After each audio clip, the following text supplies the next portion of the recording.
Oi, gente. Professora Ellen, de Física. Pessoal do segundo ano A e B da Escola Cândido Mariano. Vamos lá continuar nosso conteúdo do terceiro bimestre. Então, hoje nós vamos falar sobre calor e como que ocorre essa transmissão de calor. Então, vamos lá. Primeira coisa, olha aqui esse coitado. Certeza que ele tá em Aquidauana em novembro, né? Quente.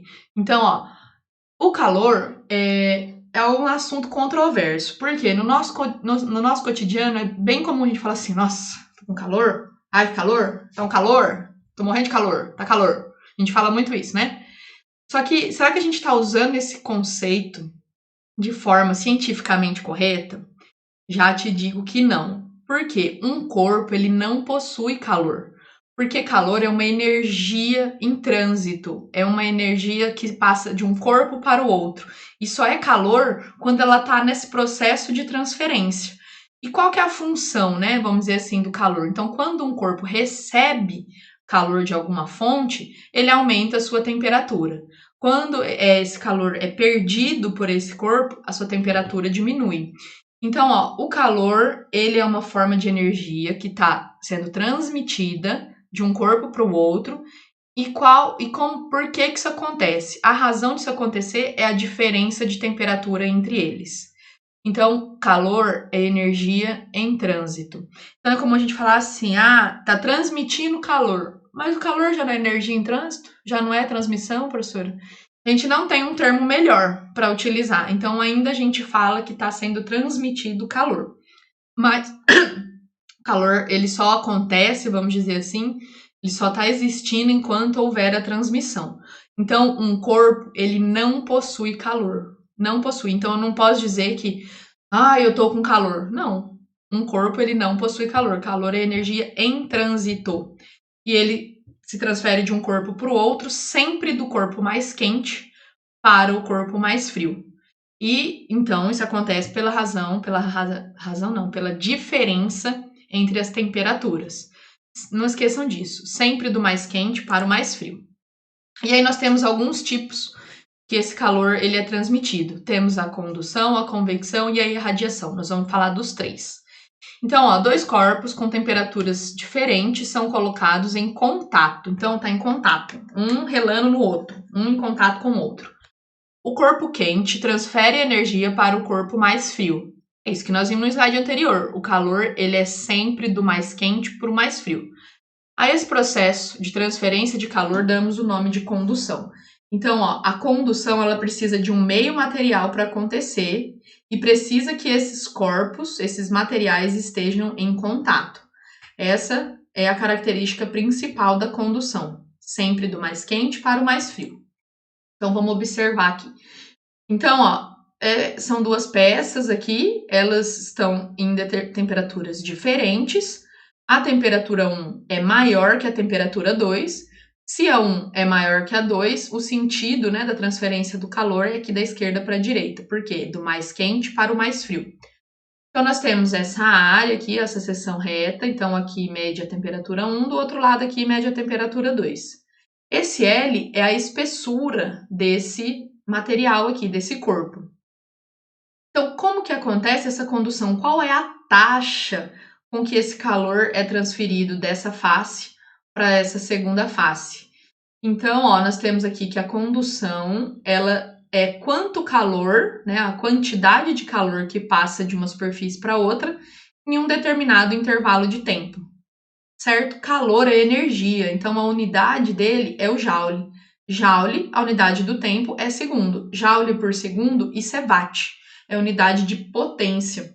Então, essa equação aqui, ó, ela foi melhorada, né? Ela aumentou aí alguns termos com Fourier. Então, ele diz que a condução, que é a taxa, ó, isso aqui é uma taxa de condução, ela depende da condutividade do material. Então, por exemplo, se você tiver uma peça de prata e uma peça de madeira, essa condução ela vai ser a mesma?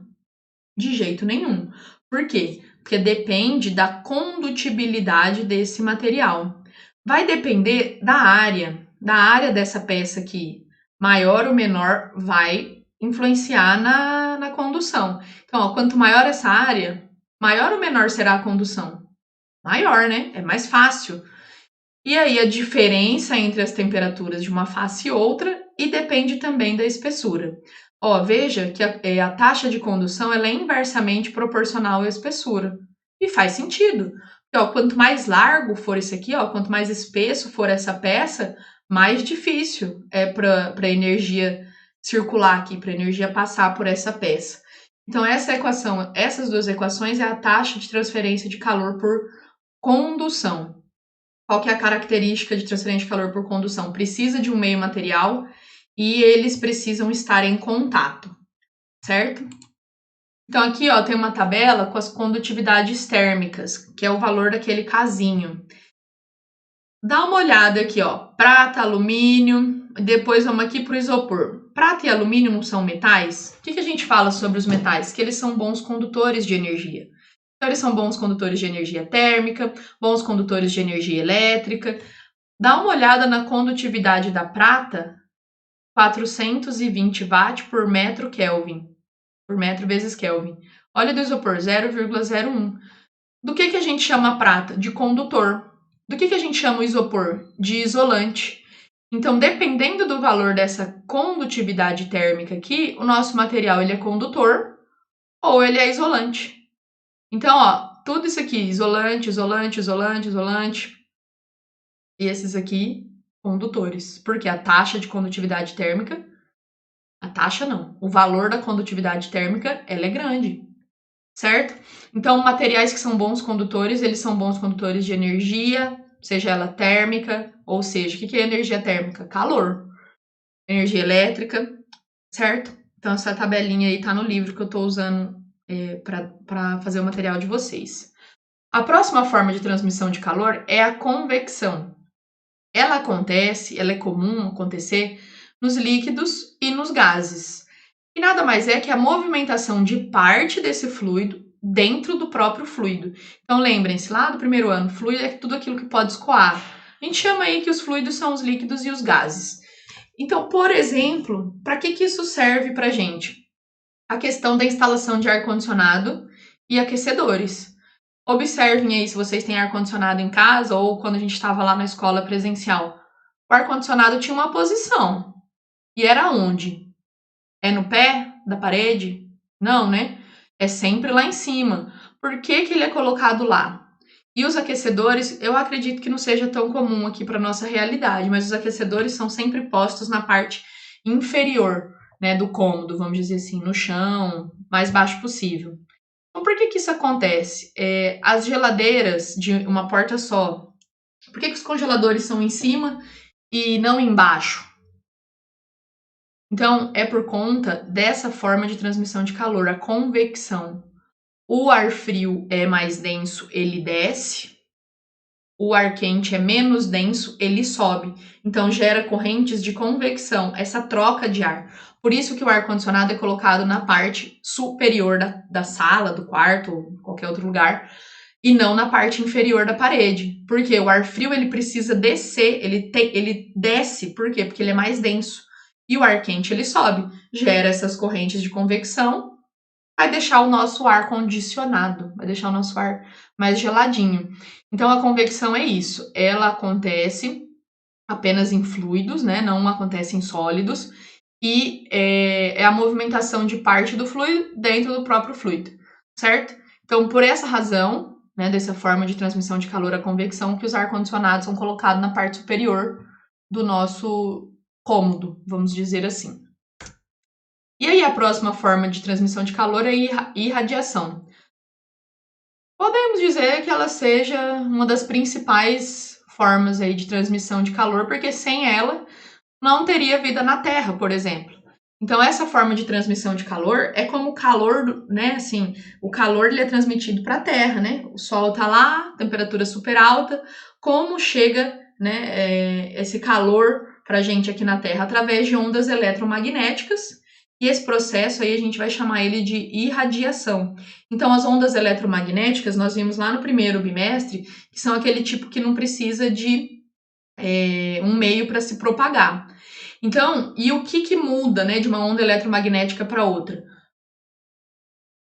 Depende da intensidade, né? Falei Calma aí. Então, ó, cujas características dessas ondas eletromagnéticas aí, elas dependem das características e da intensidade, depende de quanto esse corpo ele está aquecido. Então, todo corpo, ele emite radiação eletromagnética, né? Ondas eletromagnéticas. Então, como ele vai transmitir essas ondas eletromagnéticas vai depender de quão aquecido ele está. O que diferencia a luz visível, né? Porque a gente fala luz, é algo que a gente vê. O que diferencia a luz visível da luz do calor, vamos dizer assim?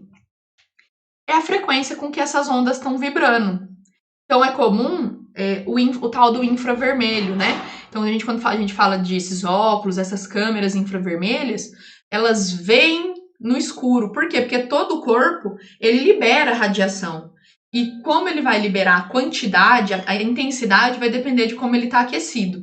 Então vamos pensar no Sol. O Sol ele vai liberar muita radiação ou pouca? Muita, né? Ele é muito quente. Ah, então meu corpo libera radiação em forma de onda eletromagnética? Sim, libera. Então por isso que a gente consegue enxergar no escuro, utilizando uma câmera, utilizando um óculos de sensor de calor aí. Então, ó, a irradiação ela acontece através das ondas eletromagnéticas, já falei, então não precisa de meio para se propagar. E um exemplo é a luz do sol que nos aquece. Outra coisa, dá uma olhada, não faça isso, tá? Eu já coloquei, porque vai que, né? Aí machuca, a professora que falou pra fazer. Quando a gente passa a mão sobre a chama do fogão, a gente não sente o quente, né? A gente não sente. Então, isso aí é o calor sendo transmitido para sua mão. De que forma? De irradiação. Ou também, quando a gente aproxima a nossa mão do ferro, né, de passar roupa, a gente percebe também, né, que esse calor está chegando na nossa mão aí através dessa forma de transmissão de calor aí, certo? Então, só lembrando que as ondas eletromagnéticas, elas possuem frequências diferentes. A gente chama de luz aquilo que a gente consegue ver. Só que dentro desse espectro eletromagnético que nós vimos lá no segundo bimestre, nós temos também, por exemplo, o infravermelho, o ultravioleta, certo? E, bom, é isso, pessoal. No próximo vídeo... Ah, não é isso não, falta uma coisa. Para encerrar, observem a garrafa de café. Dê um Google aí, como funciona a garrafa de café. Por quê? Porque a garrafa de café, ela tenta impedir que haja troca de calor com o meio das 3 formas que a gente aprendeu, através da condução, da convecção e também da irradiação. A garrafa térmica é o objeto perfeito para a gente falar sobre essas 3 formas de transmissão de calor. A função dela é esquentar o café? Não. A função da garrafa de café é impedir, né, que o café esfrie, né, que ela perca calor para o meio. Então é por isso que ela é construída daquela forma. Deem uma olhadinha sobre a garrafa de café, qual é o funcionamento dela. Agora sim. Ficamos por aqui. No próximo vídeo eu vou fazer um exercício resolvido com vocês sobre a taxa de transmissão de calor por condução. Até a próxima. Tchau, tchau.